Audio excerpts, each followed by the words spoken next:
Hello friend, आप सभी लोगों का स्वागत है। आज हम भारतीय इतिहास के चैप्टर को क्रमिकवार अध्ययन करेंगे और समझेंगे, जिससे कि हमें इतिहास को पढ़ने में और समझने में बहुत ही आसानी होगी। भारतीय इतिहास बीती हुई घटनाओं के क्रमिक अध्ययन को भारतीय इतिहास कहते हैं।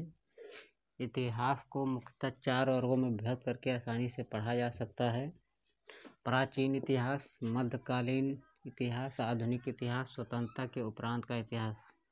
दोस्तों, सबसे ज़्यादा ऑब्जेक्टिव हमारे परीक्षा में आधुनिक इतिहास से पूछे जाते हैं, उसके बाद प्राचीन इतिहास से पूछे जाते हैं, उसके बाद मध्यकालीन इतिहास से पूछे जाते हैं। दोस्तों, इससे ज़्यादातर पीसीएस लेवल में ये सब स्वतंत्रता के उपरांत का प्रश्न पूछा जाता है। दोस्तों, सबसे पहले हम प्राचीन काल में पाषाण काल को पढ़ेंगे। पाषाण काल, इसमें हम पूरा पाषाण काल, मध्य पाषाण काल और नवपाषाण काल को पढ़ेंगे। और इसके बाद हम दोस्तों सिंधु घाटी सभ्यता को पढ़ेंगे या हड़प्पा सभ्यता। इसकी खोज दयाराम साहनी ने भारतीय पुरातत्व विभाग के आदेश पर खुदाई करके की थी। उसके बाद हम दोस्तों वैदिक काल पढ़ेंगे। इसमें हम ऋग वैदिक काल एवं उत्तर वैदिक काल को पढ़ेंगे। महाजनपद पढ़ेंगे। इसके बाद दोस्तों धार्मिक आंदोलन पढ़ेंगे। इसमें दोस्तों हम बौद्ध धर्म और जैन धर्म को अच्छी तरह से पढ़ेंगे और समझेंगे। मौर्य काल को पढ़ेंगे। इसमें चंद्रगुप्त मौर्य और अशोक को हम अच्छी तरह से पढ़ेंगे और इसका अध्ययन करेंगे। इसके बाद मध्योत्तर काल पढ़ेंगे, गुप्त काल पढ़ेंगे, उसके बाद गुप्तोत्तर काल को पढ़ेंगे, पूर्व मध्य काल पढ़ेंगे। इसमें राजपूतों के इतिहास को हम पढ़ेंगे। दोस्तों, इस प्रकार से हम प्राचीन इतिहास को चैप्टर वाइज अगर क्रमिक अध्ययन करेंगे दोस्तों, इसे हमें पढ़ने और समझने में बहुत ही हेल्पफुल मिलेगा। दोस्तों, इसके बाद हम मध्यकालीन इतिहास में चलते हैं। इसमें हम सल्तनत काल को पढ़ेंगे। इसमें सल्तनत काल में 5 वंश, गुलाम वंश, खिलजी वंश, तुगलक वंश, सैयद वंश और लोधी वंश को पढ़ेंगे।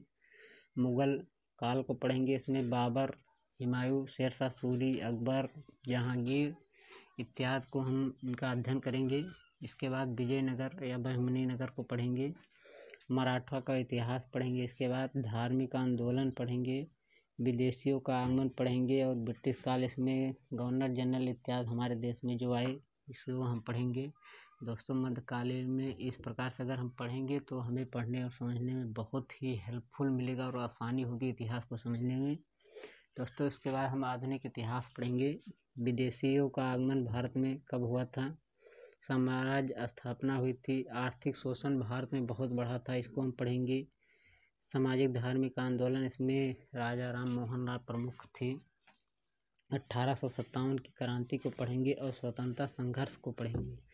दोस्तों, इसके बाद हम स्वतंत्रता के उपरांत का इतिहास पढ़ेंगे। भारत में राजनीतिक अस्थिरता बनी। 1950 योजना आयोग का गठन हुआ। 1991 की नई आर्थिक क्रांति नीति को पढ़ेंगे। दोस्तों, इस प्रकार से हम भारतीय इतिहास के चैप्टर वाइज क्रमिक अध्ययन या बेसिक अगर हमें जानकारी अधिक रहेगी तो उसे हमें इतिहास को पढ़ने में बहुत ही आसानी और हेल्पफुल मिलेगा। जय हिंद साथियों।